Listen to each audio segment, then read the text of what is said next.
Welcome everybody to our Chocolatey Coffee Break live stream for October. We run 2 live streams here every month on the first and third Thursday. This live stream is where we talk about the community and chat to members of the community and the Chocolatey team. Our other live stream on the first Thursday of the month is where we spotlight Chocolatey products, recent releases, and important features. In the last live stream on the 6th of October, we did an overview of the Chocolatey Central Management 011 release. In the previous Community Coffee Break live stream, we had an awesome chat with our news team member, Derek Walker. You can check both of those videos out on YouTube. Today, we're going to talk to our support manager at Chocolatey Software, Stephen Valdinger. But before we do that, allow me to introduce myself. My name is Paul Broadbent, and I'm the Technical Engineering Manager here at Chocolatey Software. I lead the engineering team that's responsible for the Chocolatey products you all use today. I'm also joined by my co-host, Gary Ewan Park. Gary, do you want to introduce yourself?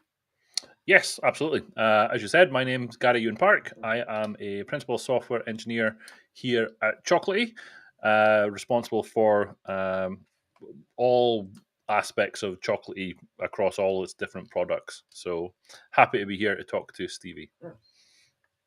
Awesome. So before we jump into the questions with Stevie, I want to remind everybody that's watching that you can see our announcements of all our Chocolatey content by joining us on Discord, subscribing to us on YouTube, or following us on Twitter or X, Blue Sky, Mastodon, LinkedIn, Facebook, Twitch. We're on everything.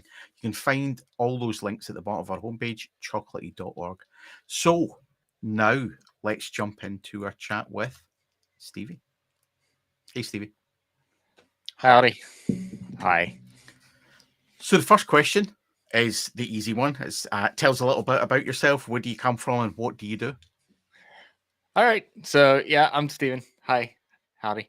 I live in Ohio, eastern part of the U.S. for the folks that are across the pond and may not know geography that well over here.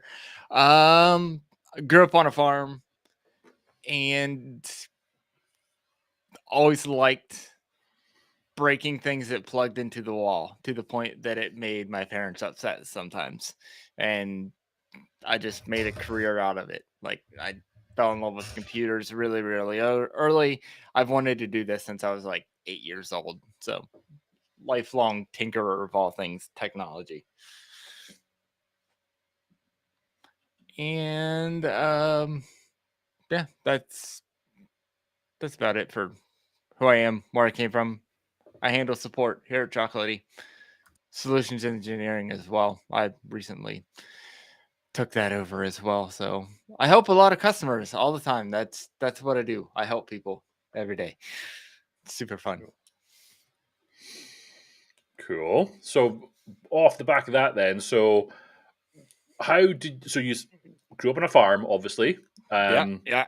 I'm assuming there might have been an expectation that you would continue on said farm expeditions. So what took you to IT? How did you get into IT? There was never really an expectation that I did the farming, and actually they probably preferred that I didn't go that route just because it's hard. Like, you know, it's hard to do that job. So I don't know. I just got interested in technology really, really young, like watching videos on the VCR. I wanted to know how the VCR worked, so I tore it apart. Thankfully, I was able to put it back together and it still worked. Otherwise, I would have had a tanned hide. But like, that's the kind of crap I pulled growing up. And then we got our first computer when I was like 8 or 9 as well. And I fell in love with that thing. And I just learned as much as I could about that growing up. And then I went off to college to do it. And that's just always been there. Technology has always been the thing. So I take it you've not always been in a support role, or has that been predominantly the job that you had in the past? Or it's been a lot of the jobs that I've had in the past, yeah. But it was never the job title. But IT around here is interesting in that we don't have a lot of like big corporations that do IT to scale like you would think of like a big insurance company or Facebook or Netflix or, big orgs with really complex IT needs and infrastructures and stuff. Like everything around here is real small. One or two people, IT teams, a handful of servers, maybe a couple hundred users, no big deal. So I was on the jack of all trades. So yes, I was the help desk, but I was also the exchange admin, and I was also the guy that took care of the file server. And when the storage array would die, it would be my fault. So I did that for a lot of companies around here. I moved on and went to big university for a while, and that's where I kind of got into like the programming side of IT, and that really helped me do my job there because at the university things had to scale. So the use of programming really helped that. But yeah, that's kind of what I've been doing my whole career. Really, is helping people because that's what the jobs are around here. Gotcha. No, it makes sense. Thank you very much. Yep. What was your first computer, Stevie? You mentioned about 8 or 9 you got your first computer. What was it? It was a Gateway 2000 with like a 10 gigabyte hard drive and a really slow like 1.5 gigahertz process. It was nothing to write home about today, but at the time it was like top of the line, super awesome. Somebody that's friends with the family had given me like an old Tandy computer, like the old school Tandies that hook up to the TV and all that stuff. I had one of those that a friend of the family had given us when I was a couple years younger than that, like 7 maybe, that I had messed around. It ran BASIC, and they gave me a big book, and I like typed in the basic programs that were in the book and made things happen on the screen. So I did that, but I think I was too young to really appreciate it when they actually gave it to me. But when we got the actual like Gateway computers, when things kind of clicked, because it was like, oh, this is cool, pointy, clicky, got the internet. Like, yeah, it was awesome. Gary, what was your first computer? I don't know if we've talked about this before. Can't remember if we have or not. So my first in the house, we'll class it as a computer, but I didn't use it. It wasn't used as a computer. I had a Commodore 64. My dad brought that home one day from someone at his work, and I proceeded to play the best game of all time on there, which was called Dizzy, in various formats of Dizzy across Commodore 64. So did all that, and then my first actual PC was my just going into university. Effectively, I bought a computer for going to university, which was me. Well, no, that's a lie. No, I had one just before that. I had one at the house as well. So that one about fourth year at academy. After doing my strawberry picking for the summer, I went and bought a computer, which would have been a i386 or something of that magnitude. So nothing to write home about, but the CRT monitor was obviously amazing and huge because it needed to be, and went from there. So I didn't actually use the Commodore 64 for any computing or doing any programming with. It wasn't until afterwards I figured out you could do that, and by then it was too late. Your one would have been what, a Cray or something, or some sort of supercomputer? No, it was a chalkboard and chalk. No, mine was a ZX81. I've said this on stream. I'm sure 1K memory, had a 16K RAM pack that eventually actually blew up. But so that was way back when. Chris has actually asked in the chat about a 56K modem. Chris, I actually had a 2400 baud modem. That was the first modem I had, and it came on a big card about that size. It was an ISA card. These are obviously we deal with PCI now, but that was way back then. So yeah, that was. And my first PC was a 80286 rather than that. So I take the award for being the oldest. There you go. Yeah, I remember having to get an extension, put in a phone extension into my room so that I could use the computer. Okay. And then you obviously had to. You held the line open when you were dialing out and all that sort of stuff. So yeah, fun times. Yeah. Anyways. Yeah. So this isn't about us. So I just thought of that. So, Stevie, when did you first come across Chocolatey software, and how did it happen? So funny story. I was at the university 4 or 5 years ago, and I was kind of at the point where I wanted to do something different, right? Like I'd gotten really into this PowerShell thing. I could see that it could take me places, and I decided to look around a little bit, basically. So I was in the PowerShell Discord and PowerShell Slack channel. I ask in there, I'm like, hey, anybody know like any like super PowerShell heavy companies that might be interested in or have open positions? And somebody threw out Rob's name and Chocolatey. I'm like, the hell is Chocolatey?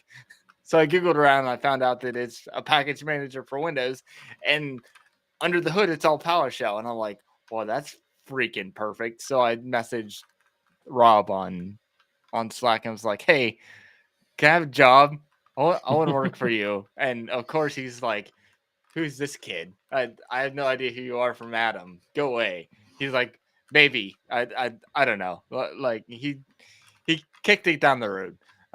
But 6 months later or 3 months later or whatever it was, he's like, hey, are you still interested? I actually have a role that you could apply for. And I did. And obviously here I am. So it's a funny story.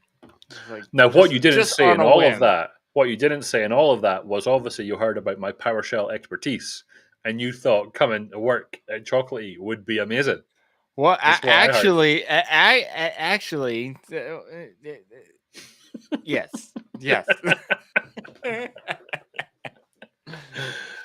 We won't pick on Gary too much. For anybody listening who doesn't know, Gary's PowerShell expertise is legendary throughout the whole of Chocolatey software. That's right. If you've ever seen C# in a script, that's effectively what Gary writes. That's it. So yeah, legendary. Anywho's. So yeah, but I do love that story in terms of how you kind of brought yourself into the team. It's amazing. Oh yeah, it was super ballsy. I'm like, I don't know this guy ever. Like, I never met this guy. I have no idea who this guy is. Hey, I want to work for you. See, from my side, when I spoke about like how I came in, it was like I knew who Rob was, I knew what Chocolatey was. What I didn't know was whether I wanted to work with some random punter from America that I'd never met before in public. You know what I mean? It was like I've only ever known him as Fervent Coder on GitHub. So making that leap over, but the fact that you were reaching out and saying, "Can you come in?" I love that story. I really do. Yeah. But the three of us have got similar stories about how we started. No, we're going to go into them. But it just, what it strikes me is that's the way kind of Chocolatey grew, was from people that were known and just conversations that happened. There was none of this, let's advertise here and let's bring people in and do it. It was all very much organic. And we all joined in that way just by having casual conversations that led to one thing and another. And here we are. So you obviously found out about Chocolatey. You came to work for us. From a Chocolatey community point of view, what's been your involvement over there, and what have you been working or what have you contributed to? So I've got a couple of packages out there on the community repository that I maintain, and now they're actually rolled up into the Chocolatey community packages repository. So I don't have to touch them anymore. It's all automated at that point, but I'm still marked as a maintainer on them. So I've got a couple packages up there. There's a few more that I still have of my own that I should probably PR over to that repository. That way they're all up there under the community umbrella. But what even is time? But yeah, I do that. I help file issues and respond to issues across all of our open source GitHub repositories and try to be active there. I try to be active in our Discord, helping people out because, we have a pretty huge open source community of people that use Chocolatey, and I kind of have a heart for people as the support manager of Chocolatey. It's like, yeah, we have all these commercial people that have like actual support contracts, and we have an obligation to help them as part of that support contract. But it's fun to help the guys that are just using this stuff at home too. We also see some folks who have access to support also reaching out in the support channel They on do, Discord. yeah. So or the community sections of Discord. So it's you can ask them questions over here, right, and get responses over here. So it makes sense that you're involved at that side of it as well. Yeah, absolutely. Yep. So you've been involved in the Chocolatey community, but when was your first community contribution? You mentioned the Chocolatey community, Chocolatey packages repository, and your packages being over there. But when did you kind of first create your first issue or pull request?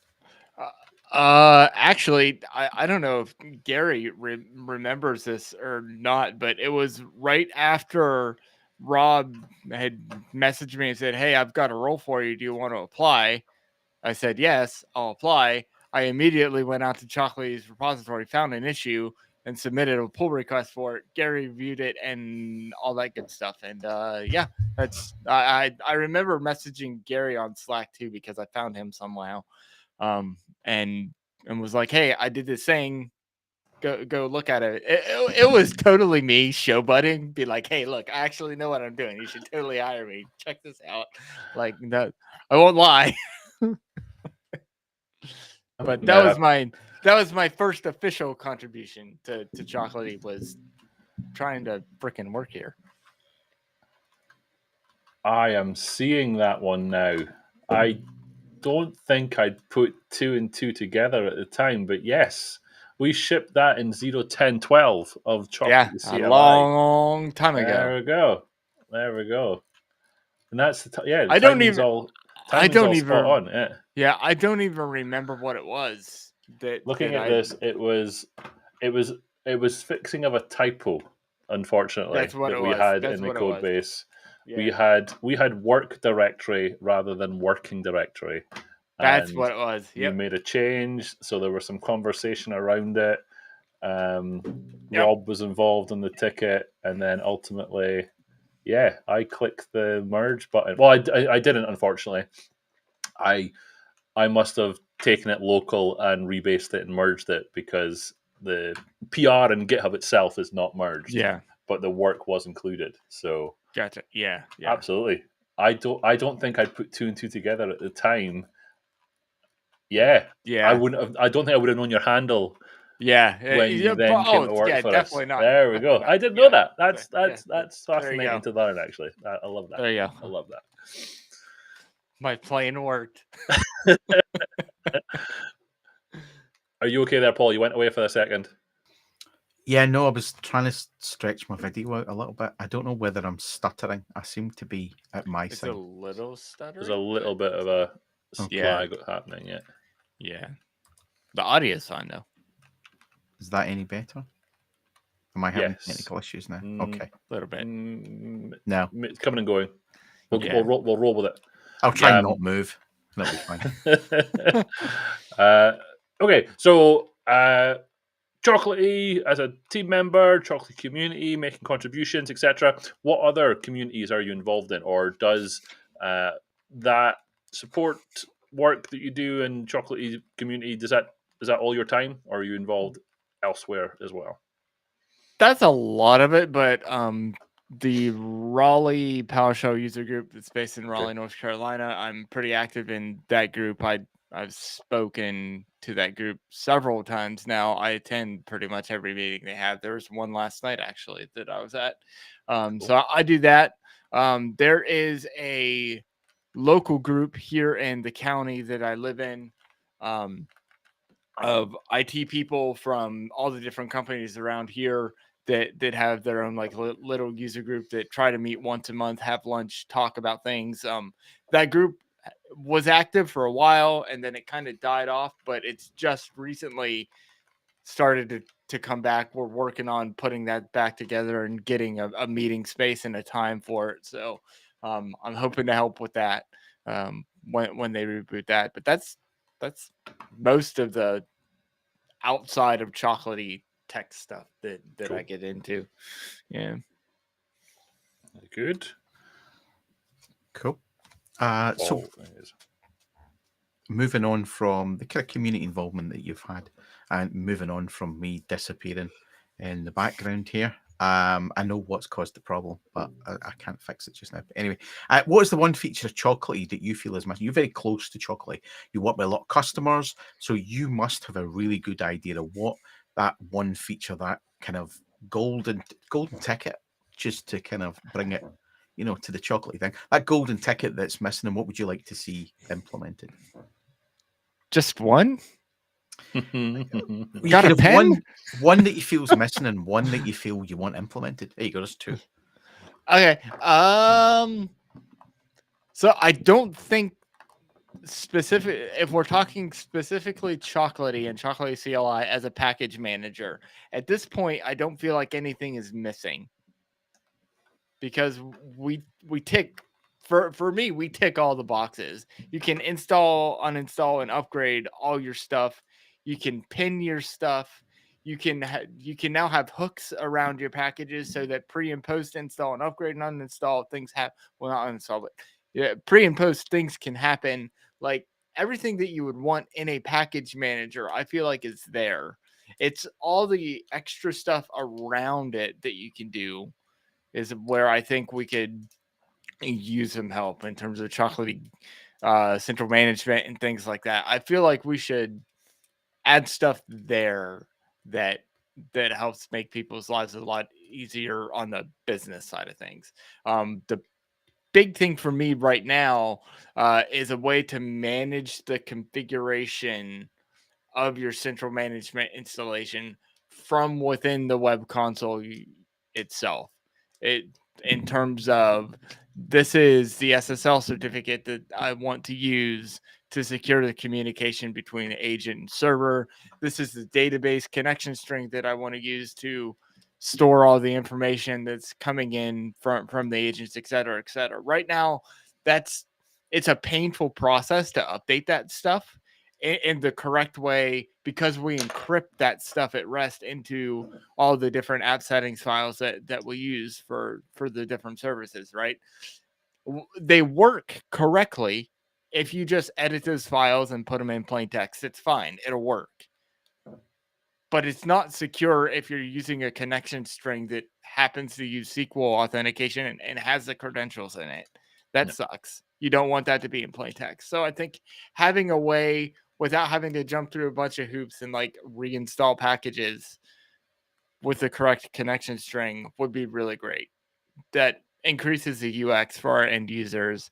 It gives us something that we can document really, really easily, and with pictures and errors, and say, go here, click this, put this button here, have a little button that even like if you're changing the connection string, have a test button that goes off and tests the connection string and verifies that yes, that connection string you're using does work to communicate with the database that you're trying to use. Like that's the big thing that I want as of today is that. So you're not much then. Not much. No, not much. I like it. Like I said, got a pen, you can borrow mine, because there's other stuff, but we've only got an hour, so. I know. I hear you on there. There's definitely some areas. There's definitely some touch points there that we could. I think we could blunten some of those edges. Let's put it that way. We could certainly make some inroads in that area. So, watch this space. So you're in an interesting position from a job perspective because you are involved far more with customers than I would probably say either Paul or I are involved with. So how do you see Chocolatey benefiting customers at the front line? What is it they get from Chocolatey? Oh, it's so much time savings. It's so much time savings. I've seen so many people and had so many conversations with customers where it's like, this used to take me hours to fix this problem, but now with Chocolatey Central Management and package builder, I quickly create a package, I store it in my repository, I create a deployment, and within a couple of minutes, that's rolled out. So those really big issues that they're having with like a CVE comes out for a piece of software that they have across their estate. Remediating that is just a couple of minutes with Chocolatey for Business. That's a huge time saver for those people, and that makes them look good in front of their security teams. It makes them look good in front of their management. And I've also seen a lot of my customers like have one job, like a lower level junior admin job at one company, and then move to another company at a higher paying, better position, come back to us and buy Chocolatey again at that company, because they're like, the skills I learned in terms of writing PowerShell and using Git to store my packaging and using CI/CD pipelines to build my packages, I'm now more of a DevOps engineer than a junior help desk guy back at this other company than I ever was. So we don't just help people save time, money, and effort managing the software in their environments. We're literally changing people's lives with the products that we make. So that's why I love what I do so much and who I get to do it with. Nice. Some of us are pretty awesome. We got a lot of heavy hitters. It's true. We do. So you mentioned, how Chocolatey benefiting those customers. So when those customers want to ask questions, when they need help, when they're looking for the best practice or the best way that within their environment how to configure something or deploy Chocolatey CLI or other Chocolatey products, how does that support process kind of work from a customer having an issue right up to when it's kind of resolved? Right. Well, it all starts with reaching out to support, right? And they can do that really, really easily. If you run Choco support on a client machine and you've got a licensed version of Chocolatey, that command will come back and tell you how to reach out to support. It'll give you all the options there. You can go to our website and find out information there as well. But if you just reach out to support, that'll put a ticket in for us. And then a member of my team, Chris, will triage that ticket. Anymore, he'll probably friggin' solve it for you and it'll just be done and nobody else sees it. But somebody will reach out to you really, really quickly. Like really, really quickly. Our first reply time metrics are like under 10 minutes typically. So we've got a really, really fast response time to get the ball rolling. We'll figure out what's going on. We'll collect logs, all that good stuff. And if we need to kick it up to somebody else, we'll escalate that ticket to the next level of support, which is Ryan on my team as well. If Ryan can't fix it, it goes to me as kind of the last level of support there. And typically that's where it stops. But sometimes they're hitting something that is in fact a bug, and I've determined that it's a bug. And at that point, that's where I come to you and Gary and get the engineering team involved by raising the issue on that side of the house so that development can go away and look at it. But there's a lot of back and forth there on that ticket. And what I'm really proud of and what I really like about the support that we give at Chocolatey is it's not email back and forth exclusively. I hate that. It wastes so much time on behalf of the customer, because they'll send us an answer. We might respond with that, and then we're waiting on them to respond back. It just doesn't work. So what we do is we say, okay, send us all the stuff. Let's get a really clear picture of what's going on, and then we'll send you a link to book a support call with us. We'll jump on Zoom. We'll get on that system or systems if it's a bigger problem that's affecting, agents aren't communicating and we got to check the server and a client machine to figure out what's going on. Whatever the problem is, we'll get on a Zoom call and we'll fix it. You'll be face to face with the experts. My guys are awesome, super personal. and we'll get it done. And then you can move on to the more important stuff that you've got going on than a broken chocolatey agent or whatever it is that we're working on, right? So that's what I really, really like about our support process is it's really no crap, right? We don't have time to waste your time. Let's figure it out. Let's get it done, and let's move on to the next thing, and let you move on to the next thing. Because at the end of the day, you being productive is what's the most important thing.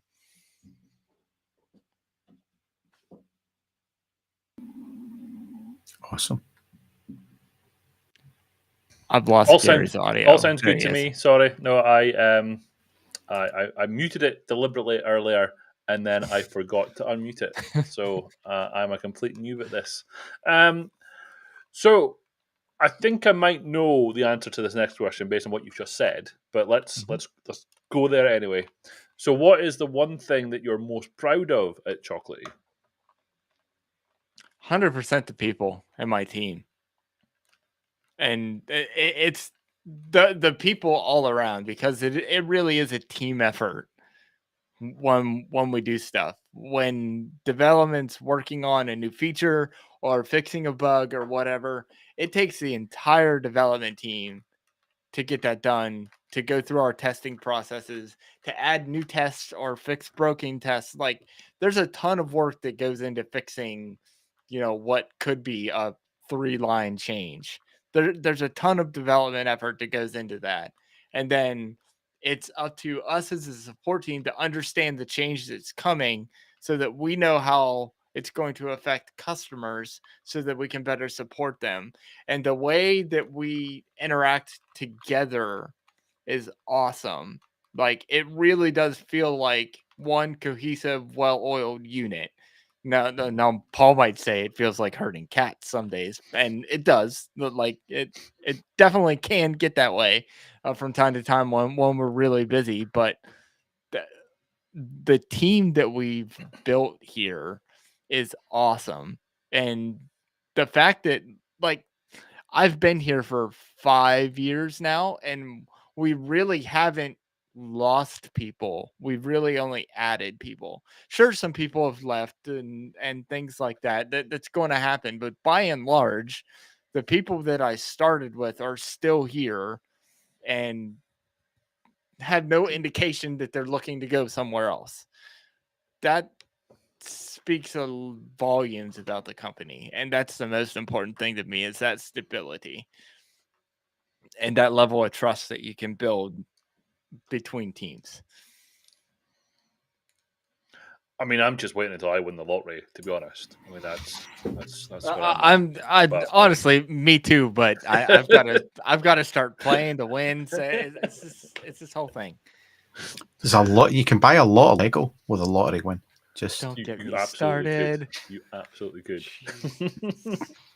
Just saying.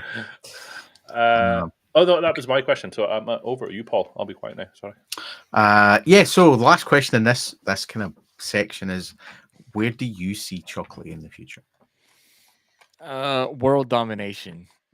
Honestly, I am Supreme Commander, so that would yeah, sure. Hey, somebody's got to drive the ship, man. No, I really see us capitalizing on some of the decisions we're making in terms of the product today, and really positioning ourselves to be the standard in doing software on Windows. Because I already feel like we are. If you're going to do software on Windows today in the year 2023, you should be using Chocolatey. Hands down. It's very, very biased opinion, the best way to do it, right? It just is. And I think the way that the direction that we're going with, central management and things like that, it's only going to get better for us. And I think it's really we're going to at some point tip the scales on market share. And I really feel that that's coming.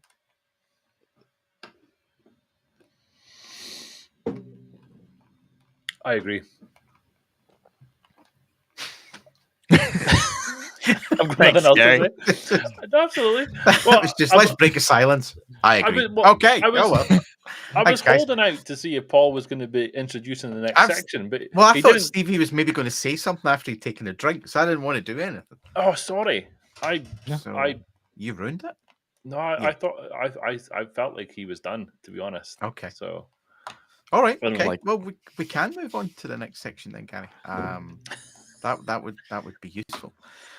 So common questions that we ask everybody, Stevie, and we're going to add another one in there, I think, or maybe we'll keep it in the main question about what was your first computer.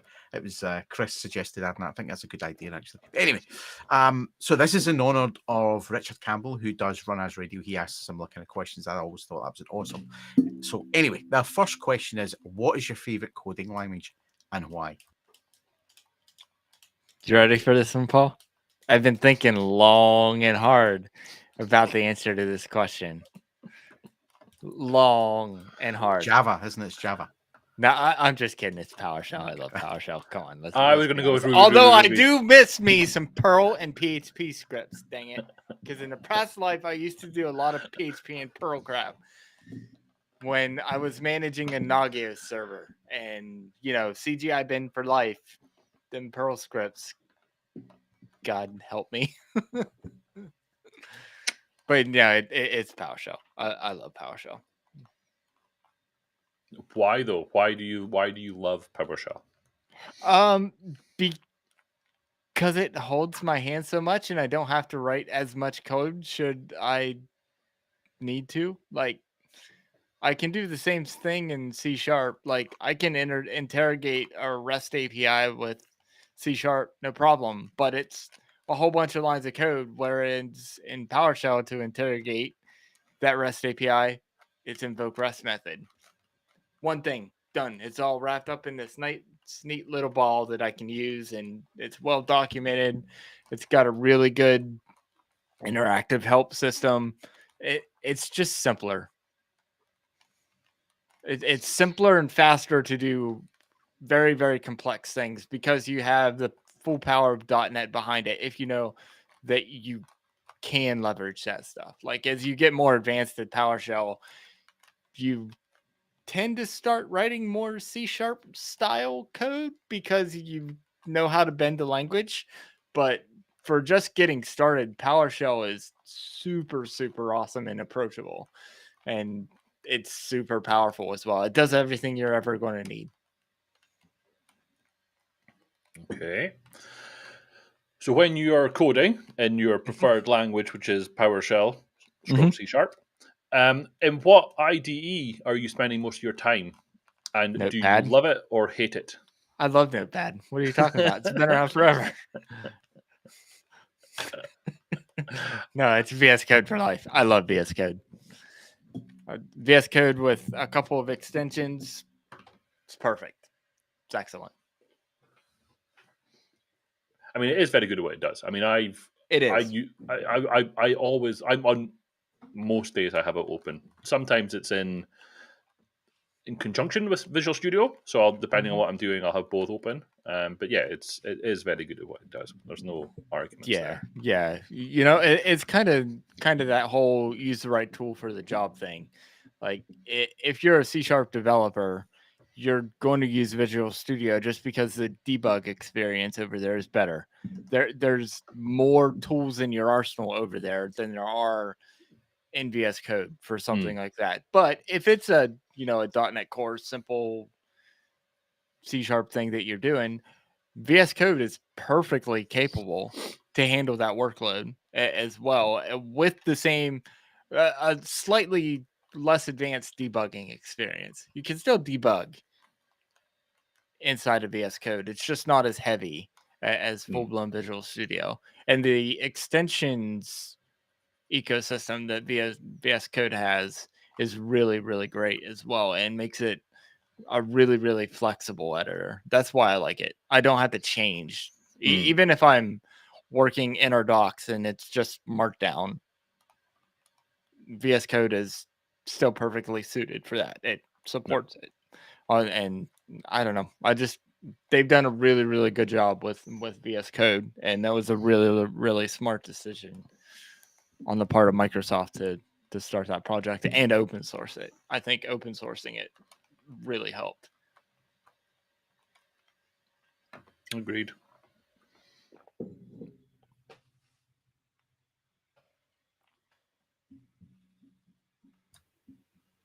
Sorry, I was having some clicky issues there. I couldn't click the right thing. So I'm going to try and share this just now, and I'm hoping this is going to work for our next question. Let's see if that works. Now, I'm sure we had problems with this last time. So let's see. Does that work? Does. I think maybe. Awesome. So let's come out of that. So I need to make it a little bit. I can't zoom it in and out. Hold on. There we go. Let's hope that's maybe a little too small. Yeah, we're going to just sit and watch Paul zoom things in and out. Let's just leave it like that. So Stevie, the next question is, what is the correct way to pronounce NUPKG? Actually, it's just before you answer. No. I already did. Okay. Because I was going to let everybody know this is Gary's wrong pronunciation of NUPKG Board of Shame. Got to tell everybody what it's about. So sorry, Stevie, what did you say it was? What was the right way to pronounce it? The right way is Nupkeg.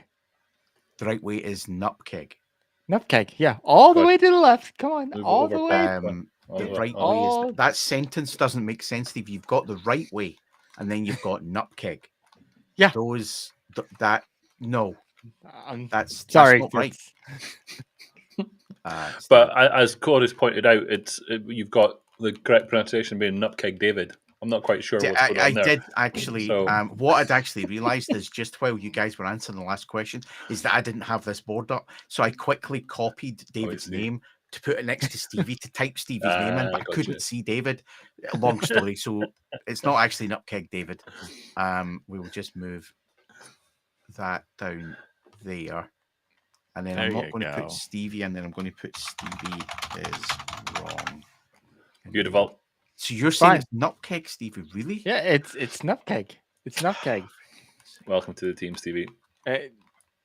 Well, it's all Gary's fault that it's Nupkeg because he's the first person I ever talked to about this stuff, and that's how he said it. So that's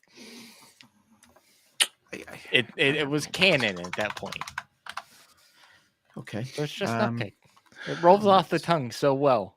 Why do you not like it, Paul? I feel like we need an intervention. It's not. It's nothing to do with not liking it, Stevie. I mean, it's wrong for a start. So it's not about. I can't move that. Why is that not letting me move that? It's not about me not liking it. It's that it's wrong, and But more importantly, it's not even about that it's wrong. I mean, if for example Gary had picked Nukeg, then it would be the same thing. But it's actually because Gary picked it. And this is Gary's wrong pronunciation of NUPKG. Board of Shame. It's to shame Gary into pronouncing something properly. But you've kind of put a little bit of a kibosh on that, I feel. Yeah, I think we're going to have to switch tactics here. Yeah. So we've got what's that? 3-6. It's 6-4. So if the next person we bring on wants, to call it Nupkeg, it's getting close to that Board of Shame becoming me. And it'll be Paul's wrong pronunciation of NUPKG Board of Shame. And I can't have that. So I'm not sure what we're going to do. Thanks for joining the last community. Yeah, I'm away after this one. So, yeah, disappointments really all round. Gary's also changed his name to Nupkeg for the win. I'm not. Yeah. At least you've not mentioned Ruby yet, so that would be it. We're not done talking. That's true. That is true. Okay, well, we'll leave that as it is, being wrong. And yeah, Gary, do you want to? So off the back of that win, what is your favorite chocolate biscuit / cookie? Oh, I don't know what the name of it is. I've never known what the name of it is, but my mom makes it. It's like this really rich, fudgy chocolate cookie that she puts a marshmallow on the top of that's kind of melted and then drizzles it with chocolate fudge. And I could sit and eat those things until I'm dead. They are so good. Just so much consumed that I explode. Oh, I love those cookies. And she doesn't make them very often. So when she does make them, I am sure to steal like the entire container. Those are so good. I need to dig out the recipe and put it in our Slack. And maybe I'll put it on our Discord. I don't know. They're so good. I wish I had one right now to show you, but they're so good. It seems like there's some debate happening in the wee chat room regarding the correct pronunciation of nubkeg. So when is there not? Why is there a debate about the correct pronunciation of it? Because there's no debate about it. Not according to that leaderboard. It's getting close. Yeah, it's getting close. That scoreboard. Mm-hmm. It's getting close. 6-4. Okay. That means you're still losing. So well, I think I'm choosing the next guest, right? Is that not what we said? No, that's not how it works. You're definitely not choosing the next guest. That's how it worked. I think it was. No, never again. Okay, so what are we on? We're on 40. We're at 46. We've got 13 minutes left. So we're just going to do some wrapping up questions after that disastrous result at Gary's Board of Shame. You're welcome. Yeah, I have no words. So what's your favourite memory? We kind of picked up a little bit of this, or something a little bit similar earlier on, Stevie. But what's your favourite memory regarding Chocolatey? Kind of, for example, meeting folks in person for the first time, attending a conference, humiliating me on a Twitch stream, that kind of thing. What is your favourite memory then? There's so many really good memories. The first time that we were all together in Topeka, you came in, Gary came in, Steph was there. Like we were a much smaller team back then when we all came together, but that was a really, really good time. I had a lot of fun doing that. And then on the back of that, when we did Ignite in 2019, that week that we spent in Orlando all together, even though you felt like you were going to die every time you walked outside, that was a great week. I loved it. That is so fun. It was. It was a lot of fun. Yeah, and the amount of people that we got at the booth during that week, and the amount of people we got to meet and talk to was incredible. And I kind of like that it's that way no matter what conference we go to. Anytime we have a vendor booth somewhere, we're like swarmed. It's like this is kind of cool. I think it's because we have the best shirts, but it's besides the point. Oh, we've got alerts here. I'll be back in just a second. There's some dogs barking in the background there. Okay, I think it was my one was up next as well. So, what is one thing that you are most proud of in your career? It doesn't have to be Chocolatey. Maybe before that. What is your thing that you always think about that you think I did that? The first time I got to speak at the PowerShell Summit, that was like feather in the cat, like pinnacle. Ever since I had started writing PowerShell and learned about the PowerShell Summit, I had wanted to get there, and work would never send me there prior. Like that wasn't a thing. But when I started at Chocolatey, it's like, hey, we sponsor that thing. It's not a question. You go to Summit. Like that's how it was. So that first year that I went, I didn't get like selected to speak or anything. I tried, but I was a nobody in the community at that point. So I didn't really have any like super good PowerShell chops. I didn't really have a super strong session that I had put in. But I kept working at it, right? Like it's like I didn't get in this year. I'll try again next year. And I kind of grew in my PowerShell. I grew in how to put in a good session from talking to other people that I had met at the summit. It was like, hey, you're trying to do the speaker thing. Here's some advice because I speak here. So that whole community around it has been really cool. But no, definitely speaking at summit was, as of right now, a highlight, not like the highlight. Like, I don't think I'm done yet, but we'll see. As of today, it's definitely speaking at summit. Nice. Good stuff. Yeah. Paul is back. Can you guys hear me? I've had all sorts of technical problems. Yes, you can. I can't actually hear you, but let's continue anyway.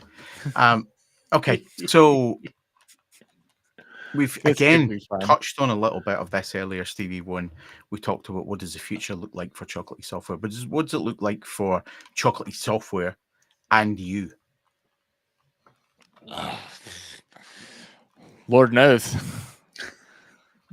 Honestly, that's whatever Rob tells me is next. I'm doing what I love. So put me in, coach. If that's moving into leading a bigger team, a broader team, whatever that is, like, I'm here for the long haul. I've told several people that work here that I'm in it for the long haul. I think it's no secret that I'm not going anywhere anytime soon. So whatever's next is whatever's next. I think it's just going to be an organic thing that when it makes sense that I do something different, we'll make sure I'm doing something different. I can actually hear you now. I clicked the wrong.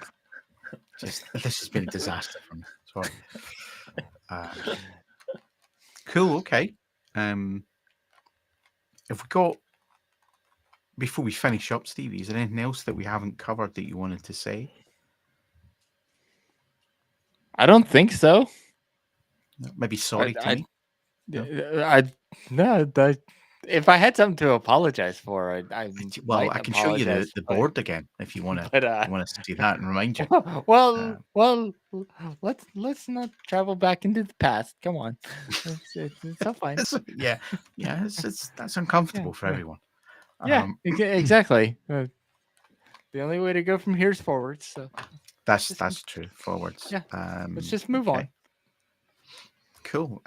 We can do that and move on to not letting Gary pick any more guests. I think that's what we're going to move forward to. Okay. I think we've covered everything. I think that was quite comprehensive. I think it's as well, Stevie, from my point of view, as you mentioned, the support team and the customer success team are, I was going to say separate teams, but we're a very small company at Chocolatey. And everybody works together really well.